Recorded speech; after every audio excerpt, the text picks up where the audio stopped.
What's up, everybody? Joey Sauce, Colin Confidential. Welcome back to another episode. Today, I'm here with Jeff Allsop, that you may remember from GPS Trackit. He's a solutions engineer. And we also have a fellow PMP, Valerie Crudo from Protective Pest Solutions in Georgia. And we're here to talk pretty much about tracking and tools like that for your business. So Valerie, welcome. Jeff, welcome back. So we got to ask every pest management professional this. How did you get involved in pest control? Ironically, we were in the real estate business, had other things going until the market crashed back in 2008. And we had no idea, like, what the heck. And my brother actually has his own company out here, and he brought us out, started working with him. And sometimes we'd rather have a better family relationship than a work relationship. So parted our ways. He went on his way, and he noticed he wasn't doing as many services as the other companies were doing. All of a sudden, my husband was doing like 25 services a day, and he had to run the route. He's coming home late at night and got his operator's license. And one day he just, you know what, 25 services a day is just too much on a technician to do. And we started our own business. We left in 2008, and then we ended up opening our own business in 2014. Nice. I feel like I've heard that story 100 times. So in the summer, what is your average amount of stops per day? I say about 12. Are you pure play residential? No, we do have a few commercial here and there. 3 restaurants that we do that need it at night. But otherwise, the commercial ones, whether it be doctor's offices, just regular office buildings, we're able to still perform those during the day. Yeah. Commercial is just different. We have vertical routes where a guy is in a building for the entire day. And each floor is a different service ticket. So you could have 15 to 18, but you're literally 15 minutes, 20 minutes. By no residential, 12 seems to be the magic number of pure play residential. Mosquito only, if you use something like GPS Trackit and you can get them all on the right route. I've known people that could get up to 20 to 22 mosquito only done in a day. So with that being said, what are some of your favorite tools for improving your services? I would say some of them are, of course, our CRM. It's been great to be able to manage our clients a lot better, being able to know who they are, where they are. Of course, our GPS, that's been amazing, being able to track things, know where our technicians are. It makes it easier to be able to route their day out so they can get places in a timely manner. And text line, we added a text line to our system, and it's an online text line. Our clients and everybody else that we message tend to respond quicker and sooner than us having to try to email them or call them. That's been one of our favorite ones to add on. And of course, also creating a good relationship with our account manager where we purchase our pesticides. He keeps us up to date as to any changes, what's new, what's improving. I just got off the phone with him actually just right before you guys putting in an order, and he updated us on some new products that have come out that actually perform better. So with having all that, it does make our day a lot smoother than try to run it like in the Flintstone day and age, which is paper and everything. Do you have any tips for a small business that might be looking for ways to differentiate themselves? Ours has been not doing as many services in a day, cutting back with how many, developing a good relationship with your clients. With having fewer services in a day, you're able to focus and actually spend a lot more quality time. We've actually had a few technicians that have come from larger companies, and they're used to like maybe 5-10 minutes at the most. And they're, of course, calling us saying, did they really do something? How could they do it with that short amount of time? And we've had a lot of people that have left and have come to us because of that, because we do take more time. We get to know them. We get to know their homes as to what services they need. And the majority of our clients, their information is what's specific to that home that they need. Like, this area tends to be more moist. You got to make sure you've got Alticid spread out over here. Focusing on their porch, they always tend to have this happen. So it's when the technicians go, they know where they need to put that focus in. And of course, just that relationship with the clients, that's more than anything. Then they feel a lot more confident. They know us instead of just a stranger who just shows up and runs around their home and disappears. They feel more confident with us, and they love working with us. They trust us more by us just getting to know them. The customer experience is huge. I agree. So how long have you been using GPS Trackit? How have you used tracking to improve service, the customer experience? We just got them about a year ago. It's made it a lot easier. One of our biggest example is that there was one time a client called in and they had an issue. And instead of looking at just our CRM to see, okay, this is when we can go, we have time tomorrow, or a technician has time this following day to be there, we saw exactly where he was. And he was just actually on the other side of the block. So it's like, you know what? He's finishing up here. We'll have him run over there. And it's like, send him over. Again, had it not been for GPS Trackit, we most likely would have scheduled the tech to go back out a few days later, maybe even a week later to go take care of it. Whereas in this instance, they were able to just, you're right there already, right around the corner, just head on over there and take care of them. So it's on instances like that and tracking them, knowing what's going on. We even had a time where a technician had a flat tire and we were able to tell the owner where exactly he was at to get things taken care of. Yeah, we've had GPS maybe probably around the same time. And one of the things that I like about it is the report. So in New York City, it's a great place to visit. I love it here. I grew up here, but running a business here is like the American Ninja Warrior course. So in New York City, if you idle for longer than 3 minutes, I think the first ticket is $300. The second ticket is like $1,000. It's crazy. Wow. And they've made it so bad that a citizen, anybody walking by, videos your car for 3 minutes and then sends it into, I don't know if it's 311 and they get a percentage of your ticket. Oh. So now you on your lunch break could get $30 for my guy idling for 3 minutes. Which is insane. So the idling is turned on in all our vehicles. And that worked great for us. We've implemented all the stuff like the hard turning and the hard braking and the hard start, just to let them. It'd be nice in a perfect world. You give an employee a car and they treat it like it's the greatest gift in the world, right? Yeah. Unfortunately, we don't have that. So we have all these things in place in the hopes that they treat the car well. And also for all the other great things like efficiency. And we have the plug and plays. And with those, we like the alert because it goes directly through. We're able to call the mechanic and say, here's the code. You don't have to pay that $150 diagnostic fee.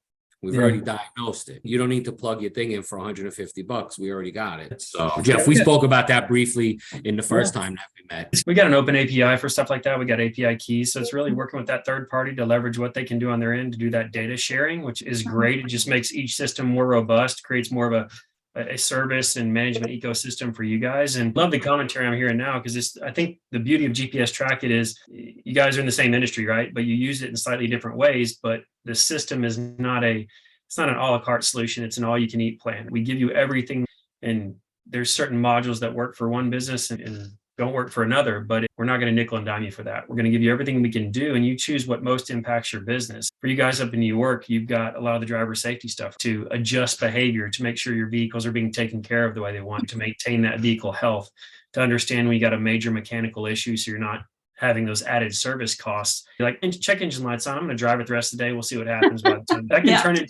turn into a massive repair, or I bet it's fun to get a tow truck in New York City if it breaks down. So those type of things are key. And then, Valerie, your story is spot on as far as what we typically see out of a service-based company. It's that efficiency in dispatching, the ability for you to create a higher level of customer service. Like you said, he was just around the block and you knew that. You're able to get him over there within probably less than an hour. You just made somebody extremely happy, which fits the narrative of how you're running your business, right? It's a customer first, this personal experience. They know you, and that just adds a layer to that you can improve your customer service there. And all the while creating some operational efficiencies, right?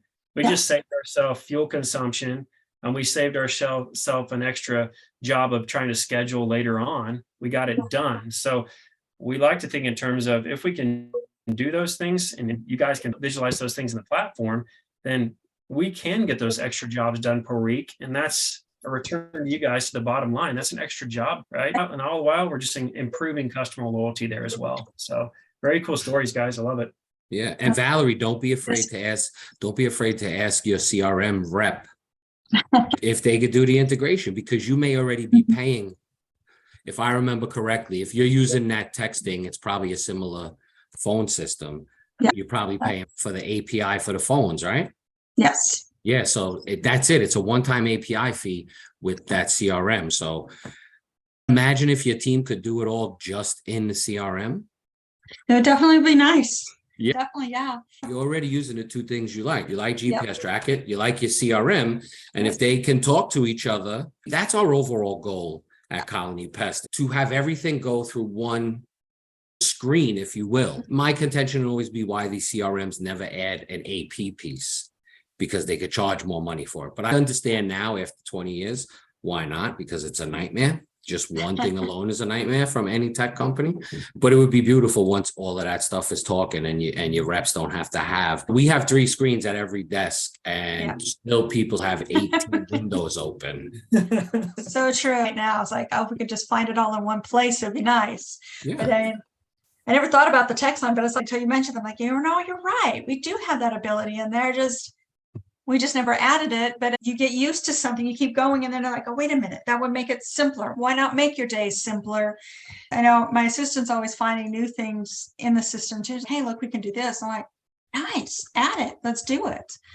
We just had our first technician call us and say, hey, I just rescheduled this to another day on the system. Just wanted to let you guys know, because I guess a client that they were sick and they had to reschedule today. And it was nice that they did it instead of us, because we've gotten so used to them calling us, can you reschedule this? We're like, yeah, let me see what we can do. So it's nice to say, okay, give him access, let him do it on his own.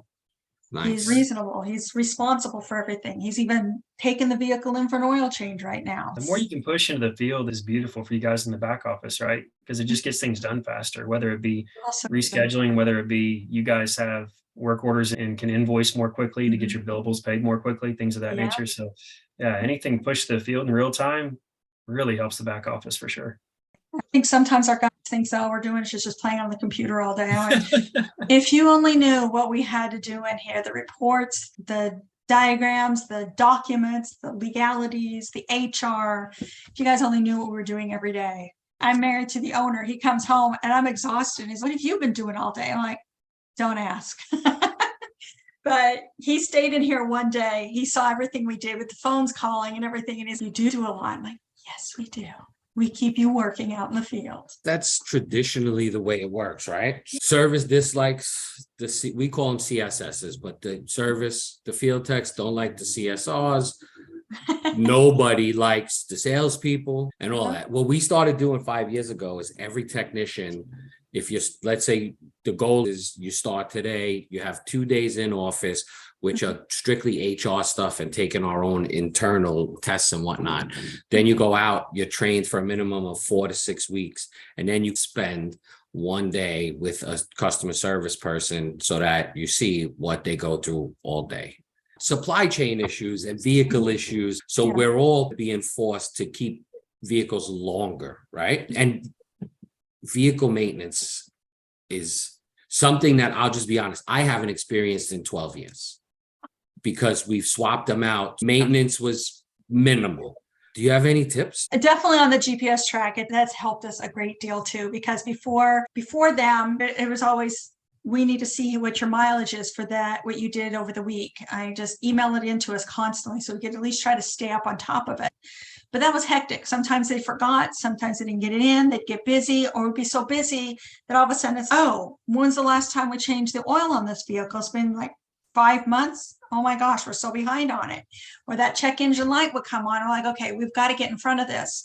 Now we can stay on top of it and say, okay, we got to schedule a day to get this vehicle in, get the oil changed so we can keep the tech out on the road, because we don't have other vehicles to replace. Saying, okay, bring the vehicle in so you can switch it out so that you've got another vehicle to run. I remember the first time a tech asked that, it's like, what vehicle can I drive today? Then I'm like, there isn't another one. Like, one, you should have told us because we've asked you to keep track of it. Now, again, it's not their vehicle. They're not going to keep track of it, but having that ability now, the report, it's time for this vehicle to have its oil change. It's time for this to go in for a tune-up, and then we'll schedule it in as part of their schedule for the day. Yeah, we love that. And don't be like us. Don't feel that pain. You know how we knew that the inspection was done? We got a ticket. You know how we knew the registration was due? We got a ticket. It was just, we had spreadsheets that we tried, but there was no alerts. These alerts just makes the life easier.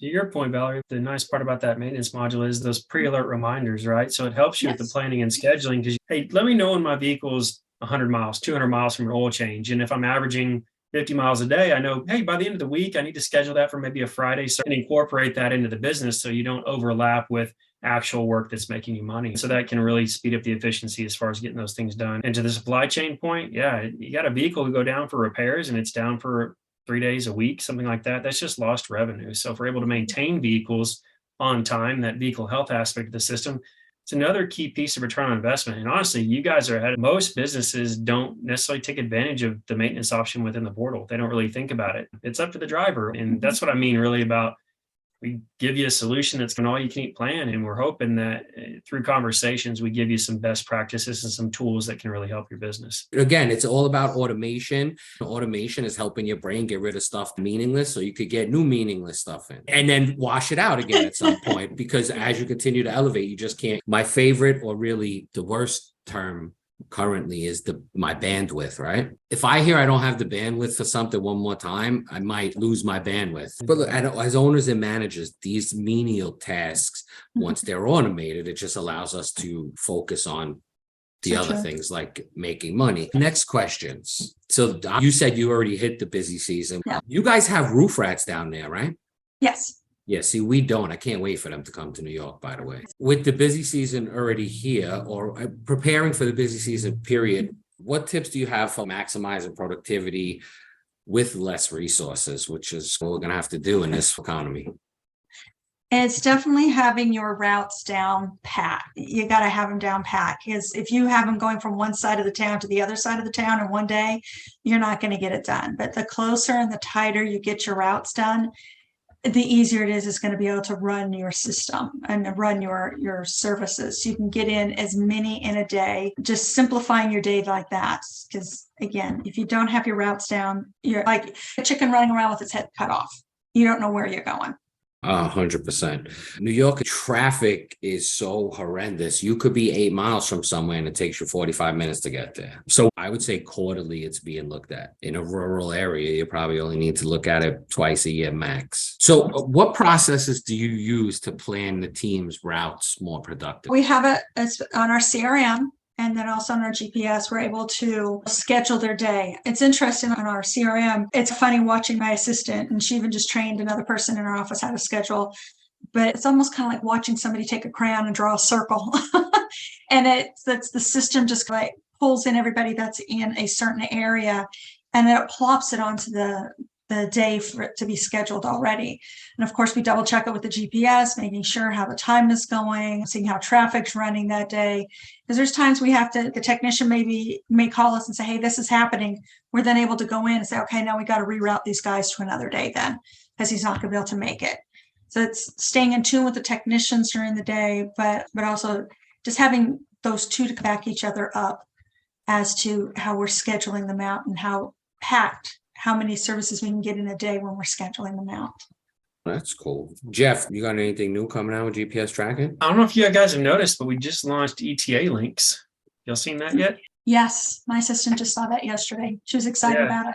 You can pick your vehicle, pick your client, and send them an automated text or email. They can open that link and they can literally watch your technician on the way there. So it eliminates the, hey, when's your guy going to be here? How long is he going to be here? How far away is he? That type of thing. So if internally, if you got a pretty buttoned up process with the dispatcher or the office manager, next job up, they can quickly send that link out to that client, and they can sit there and watch the vehicle on the way. Now, again, that link will expire when they arrive. So they're not sitting there watching your vehicle all day long, but it expires when it arrives at the customer site. So just, again, another added layer of benefit from a customer service standpoint. That's awesome. Hopefully we can eliminate those calls by the client of where is X, because they're going to know in real time. It's almost watching your Uber car arriving to your house when you're waiting on it to pick you up, and know exactly when it's going to be there, so you can be ready for that too. So that's a newer thing in the field services space and the trade space that I think is going to have a really big impact. And we're going to continue to try to iterate that and make it more automated than it is currently. But we were really happy to get out that door, and hopefully that impacts y'all's businesses for sure. There's not a lot of in our space doing that. This is the first I've heard of it, that it's actually a thing in the pest control space. Yeah, we just got the information yesterday about it. So we're looking to implement that, because it is nice. I have to tell you, getting those texts or those phone calls about what time are they going to be here, even if it's just only an exterior service, they just like to know when they're showing up to their home. And as you said, it's just a new piece of technology that people like. It's like, when's Uber going to show up? When's your DoorDash going to show up? It's when's your Amazon being delivered? They say they're just a few stops down. It's just another additional service added for customer service. Absolutely. And it's a technology company. That's what we want to continue to do, is understand y'all's business, get y'all's feedback as partners of ours, and figure out what we can build to make your lives easier. That's the whole goal here. Automate as much as we can, give you as much visibility as we can, so that hopefully we're a big part of your success as a business, to where, like you're talking about, we can do more with less, or we feel more comfortable growing our business because we have a better handle on what's going on in the field. Smaller companies may think that we're not a large company, so we can't afford any of this. But when it's built into something like this, it makes it a lot easier. And it makes us feel like, okay, we can function in the capacity of a larger company with all those tools, but still be a small customer focused company. The truth behind that too is when you get these tools, you save money, which then negates the cost versus whatever. You know what I mean? Jeff and I, we broke it down last time in the savings. When we kept going down to savings, it was like, oh, maybe this actually only costs $2 a month. So I don't remember if it was you and I that spoke about AI or if it was me and the CEO of GPS Trackit. Is AI what helped you come up with the ETA links module, or was that just something always in play? No, there's something always in play that we thought through from a trades and service-based industry, is kind of the Uber model, right? How do we help you guys improve customer service and take something off y'all's plate, remove those extra calls that, like you said, those CSRs you've got, they're taking those calls all the time. Where's your truck? Where's your truck? Where's your truck? Well, as soon as we know they're going to that next customer, we send the ETA link to the customer and those calls go away. So it ultimately reduces the workload in the back office for you guys. It is the ultimate goal, and then just makes a happier customer. That was just stuff we thought through with. I think we've got a phenomenal team over at GPS Trackit. I think we tried to think of ways to enhance and improve our application to benefit you guys, make it smarter, make it more intuitive. We got a big goal called less clicks. The less clicks to get from A to B for you guys, the better, right? You guys, I can clearly tell Valerie's got a very fast-paced internal office, wearing a lot of hats. And if it's a rabbit hole within our software to get from A to B, then that's a wasted time. That's the ultimate goal for us as we think through what do we do next. And specifically, we have a strategic market with trades and services. And that's where I think we really do extremely well. And so we switched focus with our development teams to think about what can benefit this industry. And what should we build next? And a big part of that is the feedback. Anybody who's with GPS Trackit, if you come on board, there's a feedback tab in the application. Feel free to use it. We love to see those things from you guys. And when it comes from clients, it has more weight. Talk about nobody liking salespeople. When salespeople complain about, hey, we want this, we want that, we want this, they're more apt to listen to you guys than they are to us. We appreciate that feedback. We review that feedback too. And we figure out, how do we put that in our roadmap? And how do we build that? How do we design it? It's great stuff when we hear from you guys. Yeah, we need more people to take advantage of that stuff, right? Valerie, do you use cameras in the car? We are actually in the process of getting them. We just switched out a few vehicles, and so we held back on that because we wanted to make sure that we had them. We don't want to go install them and then have to reinstall. So we have one additional vehicle coming, and then we're switching over to get cameras. Nice. And Awesome. That is, Jeff, where AI is used the most. Correct. Yeah, absolutely. Trying to take a holistic approach to safety for the business and giving you guys more visibility into changing behaviors that are risky, right? Risk mitigation, insurance savings, things like that is really where we're going for. And primarily the prevention aspect of it. Is it nice to know when something happens, who is at fault? Absolutely. Our whole goal is to, with that in-cab real-time coaching, is to give drivers an idea of how they're operating the vehicle and then work to essentially auto adjust. Valerie, I'll tell you, I've had a camera in my truck for about 2 years, and man, do I drive completely differently than I used to. Because it's a game of it. Like, honestly, Valerie, it'll become gamification in the vehicle for your drivers. Their ultimate goal is going to become, I don't want that camera to talk to me today. And if it doesn't, then they've had an amazingly safe driving day because of the depth of what we can offer from an AI perspective. And what I mean by that is we're monitoring the external of the vehicle. So is my tailgating, am I close following? Is there a collision potential? We're going to start launching some new stuff like lane departure and stop sign violations and things of that nature. We're monitoring the external of the vehicle. And in the cab, we want to monitor that behavior. Are we hard braking? Are we rapid accelerating? Are we not wearing our seatbelt? Or we got our phone plugged up to the side of our head? Those type of things that increase risk to the business. And so again, all goes back to that preventative side of things by incorporating video. And then the offshoot benefit is that protection for you guys when something does happen. Insurance companies love the first notice of loss. It saves them valuable time and money when they're aware of an incident immediately. And so that can help improve insurance costs from an underwriting perspective for you guys as well. So many different avenues as you take that next step in fleet management technology by utilizing our bid fleet solution. And I think you'll really enjoy what it has to offer. And I think it'll change your risk profile considerably as you progress with the solution. And keep in mind for listeners, we can really configure these things down to a T for you. Valerie, if you think something's too sensitive, let us know and we'll dial back the sensitivity on it and things of that nature. We can turn triggers on and off for what videos are produced, what in-cab coaching occurs, things like that, because we also don't want it to obviously be overkill and drive your drivers insane, right? We want to provide you with a valuable tool to mitigate that risk for your business. And hopefully that has a big payoff in the future through accident reduction and things of that nature. Yes. Yeah, and look, eventually it's going to be mandated by insurance companies. Sure. And the sales part of it is from an internal place. As if you get in an accident, it's not your fault, then the cameras will tell us that. Yeah, listen, vehicle tracking is a must. And then when you find someone like GPS Trackit, and now even with the ETA links, but before this, at a fair price, you get a great solution. For us, it's been great. Valerie, it sounds like it's been great for you. You're upgrading with the cameras. So that's awesome. Is there anything else you want to share with us today, Valerie? Can't think of anything. All right. Jeff? I'm good. I appreciate the time. It's great to meet you, Valerie. And both of you, first and foremost, thank you for your business. We appreciate it. We love the partners we have, and we want to grow with you guys. So definitely feedback is important. We're here for you. No, absolutely. Thank you again. So I want to thank you again for listening. I want to thank Valerie Crudo and Jeff Allsop. Valerie is from Protective Pest Solutions out of Georgia, a fellow PMP, and Jeff Allsop from GPS Trackit. Thank you guys both, and I appreciate your time. Have a good day.